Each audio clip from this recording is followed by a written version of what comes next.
Hello and welcome to another Sprues and Brews unboxing. Today we're looking at the Mechanicum Heavy Support Force for Warhammer The Horus Heresy. So first of all I want to say massive thanks to Games Workshop for sending us a free early review copy a little bit early. In this video we're going to be checking out the contents of the Heavy Support Force, seeing how they all go together, and then building them up and painting them to see what they look like in the flesh, and doing a bit of a size comparison to some of the other vehicles in the Horus Heresy range. But yeah, I started a Mechanicum Force with the Mechanicum, I forget what it's called now, the army set that they released with the various robots and the infantry and the tank in there last year. This is a nice box that follows on from that and pretty much builds on that little starter army that you've got, with an assortment of 3 brand new heavy support pieces for the Mechanicum. If we flip this over, we can see that it has a lot of models that people have been looking forward to for a long time. I think the big one really is the Thanatar Calix, which is the big death laser version of the Thanatar. A lot of people have been looking forward to this one. This is a 1 per unit upgrade option for your Thanatars. The standard version with the big kind of siege mortar on the back of it. So yeah, a lot of people have been looking forward to getting this one because it is ridiculously powerful in game and a very cool model to boot as well. But there's another 2 brand new kits in this box. The Krios, which has got 3 variants, the Sprite Tank, the Venator and the Irradiator, which is a new variant that has rules in the recent Mechanicum book for the Horus Heresy. Very, very cool tank. You can take these in units as well. I'd be tempted to pick up a couple of these boxes, if not for the fact that you can only take 1 Thanatar Calix per unit. Now, I don't know if that's something they're going to change maybe in the future to, let's say, promote buying multiples of this box. But these ones certainly, having a unit of 3 of them would be pretty cool. And then the surprise one for me, I mean, by the time you're watching this, it's probably been revealed on Warcom, but brand new plastic Karacnos assault tank. So this uses the chassis of the standard tank, but it's got those awesome kind of rocket pods coming out of the back of it as well. Now, for the resin one, you could build that in a couple of different ways. So it'd be interesting to see what the options are here. And obviously you've got those big lasers on the side of it as well. Now, this box is retailing at £110, which, considering I think the Karacnos was about £120 in resin, is a really, really good price. So yeah, I think this one is going to be super popular. Like with all these boxes, this is most likely going to be a limited release as well. So if you do want it, I'd make sure you kind of snap it up early, because I've got a feeling this one will fly off the shelves. But yeah, let's open it up and have a look at the sprues, how it goes together, and yeah, what we can glean from the instructions. Like I say, in the second half of the video, we will be having these all built and painting them all up, so we can see what they look like in the flesh. But now let's have a look at the components. So, what is this? This looks like it is a new sprue for the Thanatar. Move that to one side. I suspect, well, we've seen this with a lot of Horus Heresy kits, where they take the kind of like stock kit and then add an extra sprue in order to maximise the number of kits they can make with single frames. Quite a clever way of doing it, really.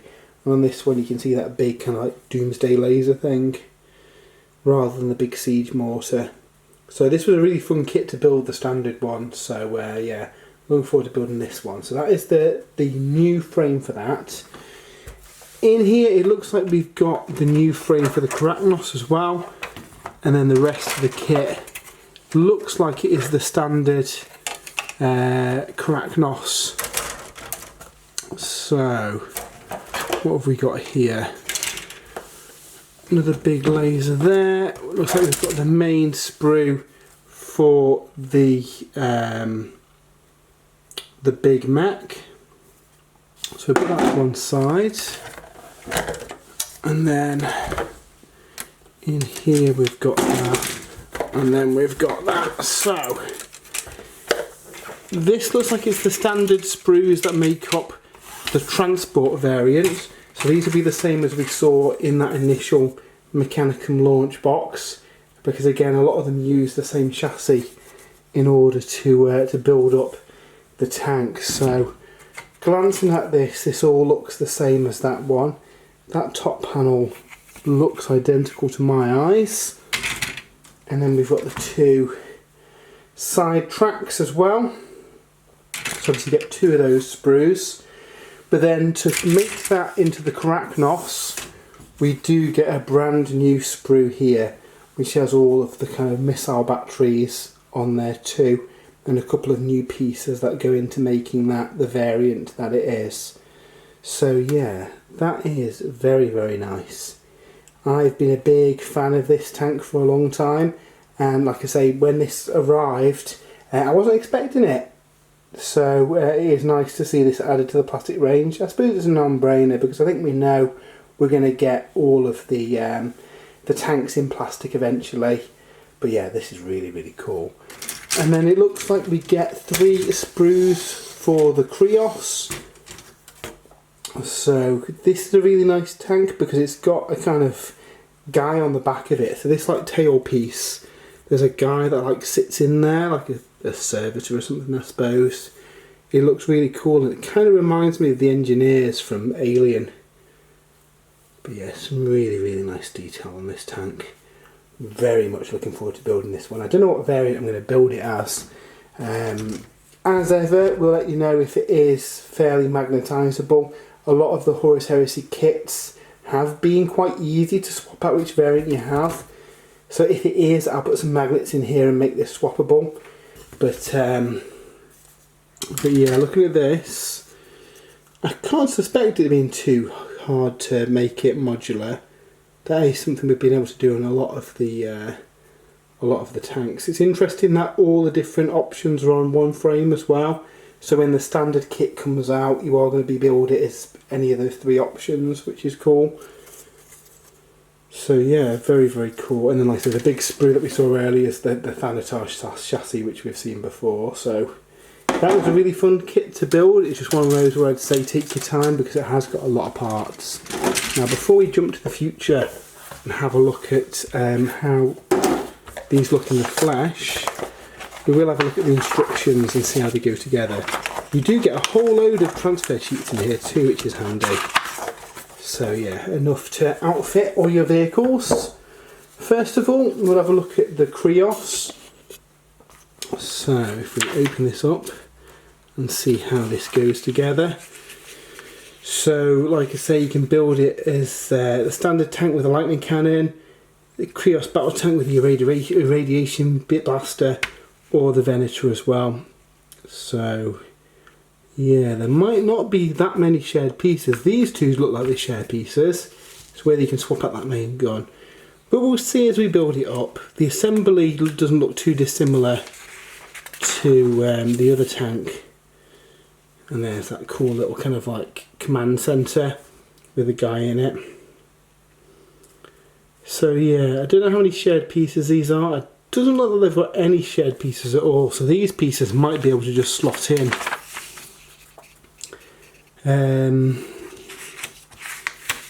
Yeah, do they just plug into the tank? Perhaps. So yeah, it looks like that is a shared piece. And then yeah, those guns slot into it. So like I say, in the second half of the video I'll let you know how easy that is to build. With this big assembly around them, it might not be swappable, but I'm sure there'll be things you'll be able to do there to make it possible. So yeah, very, very cool. So that is the Krios. We also have the Karacnos assault tank. So I suspect this is going to build very much the same way as the transport variants. This all looks very familiar. The main differences are going to be when we build this kind of rocket bay. So yeah, they must go in last. And yeah, there are options of having it open or closed. I don't know at the time of looking at this if you can actually kind of open it and build it so it can kind of slot in and out. I think you might be able to. That's very cool if you can. It looks like they just rest on there. So yeah, again, we'll have a play with that in the video and see if we can build it with them openable. If not, I'll build it with them open because it looks cool with the kind of rocket pods pointing up. And then we've got the twin lightning locks at the side as well. Yeah, a very, very nice looking tank, and I'm looking forward to building that one. And then finally, we've got the Thanatar Calix again. The assembly of this is going to be very similar to the standard Thanatar, which did have two poses like that, if you remember from our last video. This was a bit of a fiddly one to build. Just take your time. This one's probably going to be easier because it hasn't got the big siege mortar on it. Again, like with that one, the gun can be raised and lowered because it's not stuck in place. It just rotates on that pin. That is a very nice looking tank. And obviously we've got the Graviton Rams as well, a bit more of an aggressive weapon on it. And then the twin Mauler bolt cannons, the same as on the other variants. So yeah, very, very nice kit. I'm really looking forward to painting up all three of these. So yeah, what we're going to do now is jump to the future and have a look at what these look built and painted. So we've been working on these the last couple of weeks, but I've got the new models out of the heavy support box painted, and they are absolutely gorgeous. Let's have a look at the Thanatar Calix first, because obviously we've seen the regular build of this. Very much, you know, the same. If you've got one of those existing ones, it just replaces the arm and the main gun. There is a bit of pivoting action on the main gun as well, so you can reposition that. But yeah, it's really just a different kind of headpiece and a different weapon and the different arm on there. Again, I've done it in my kind of House Malanax Xana II scheme with that bone colour.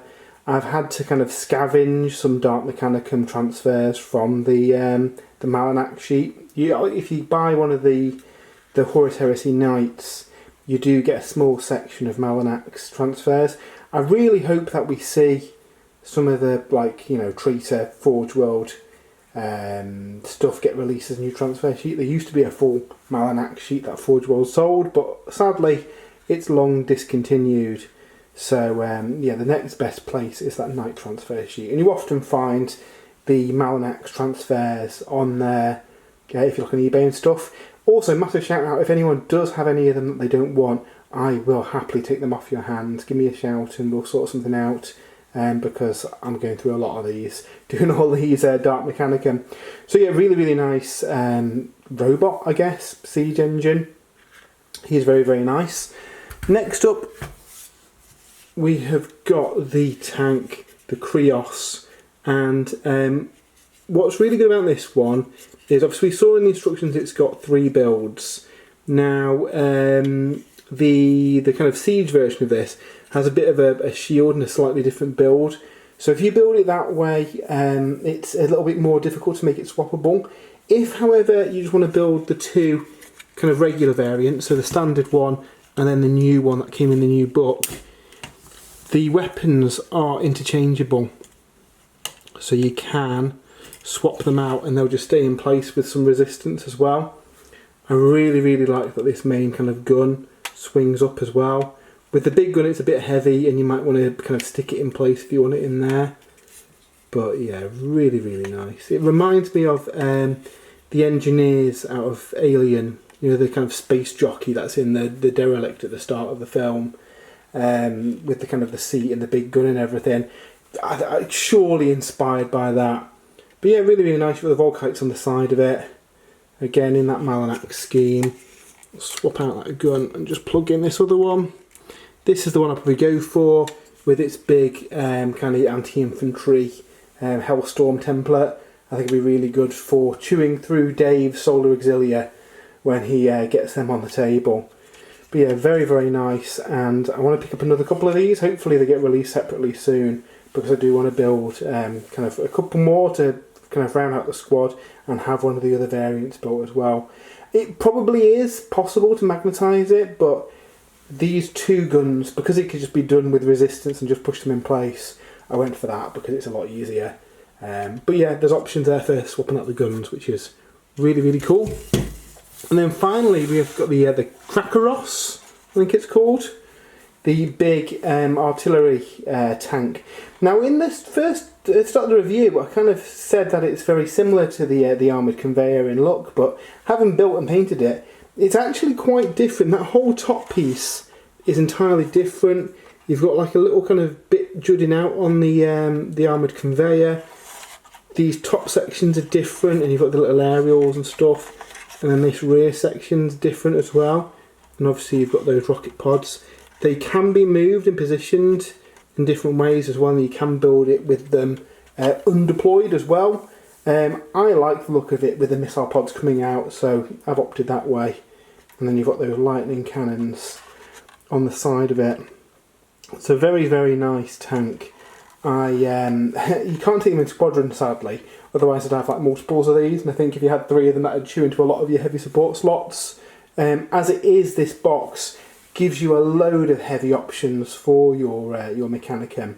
So yeah, if you've picked up maybe that original Mechanicum army set that came out, the battle group box, add this as well, you've got a pretty decent force. I'm really surprised they've brought out this big box to kind of bundle together all these tanks, because yeah, I think a lot of people would have bought all 3 of these individually. Obviously I think you will get a discount buying them in this box, and it probably is while stocks last. I haven't got the price sheet to hand. No, I don't. I think off the top of my head, I think it's about £110, £120. To which is a great price for the stuff in this box. I do hope that we see another wave of Mechanicum following this as well. Obviously we've got quite a few kits that were in resin and are now no longer available on the Games Workshop website, such as the Vulturax, the big kind of flying, looks like a kind of pre-heresy plague drone kind of thing, blight drone thing. So that's really, really cool. So hopefully we see some stuff like that come out. I've also noticed that the Ordinator, so the massive like super heavy weapon on tracks, isn't available anymore. And while building this, these track pieces are very, very similar. I think it's actually got 2 of these sections and the big gun. And the way this little piece builds here, you could imagine like piping joining 2 of these together. So I do wonder if we'll get a plastic one of them using this kind of chassis as the kind of foundation of the base of it, and then a big super heavy gun on top. That's just guesswork for me based on how I built it and how it went together. I might be completely wrong, and if you have built one of the the resin Ordinators, let me know if it is a similar kind of lower assembly to the Krios, because that'd be pretty cool to have a plastic super heavy for the Mechanicum as well. But yeah, that's our look at the new Mechanicum Heavy Support Box. Really, really cool box. I know a lot of people jumped onto the Mechanicum when they came out for Horus Heresy, so I think this one's going to be very popular. But yeah, we've got a full write-up on the website as well with more shots of this. I'll have some more shots of my Mechanicum army in there as well, and I'll put a little guide on how to paint these as well. A lot of it's through the airbrush with Tamiya paint, so if you head over to spruesandbrews.com, I will have a guide on there of how I painted it, because I know a lot of people have wanted to know kind of the colour scheme of this one, so I'll have it all listed on there with the steps that you need to do.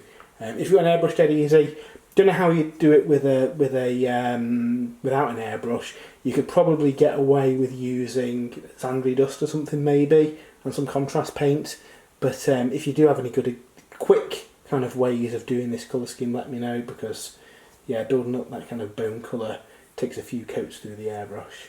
So again, massive thanks to Games Workshop for supporting us on this one. If you want to support the site as well, we do have an affiliate link to Element Games in the description, so anything that you buy through there goes to help run the site and pay for run the videos and the hosting and all that kind of stuff. But yeah, hope you have a great weekend, and we'll see you soon.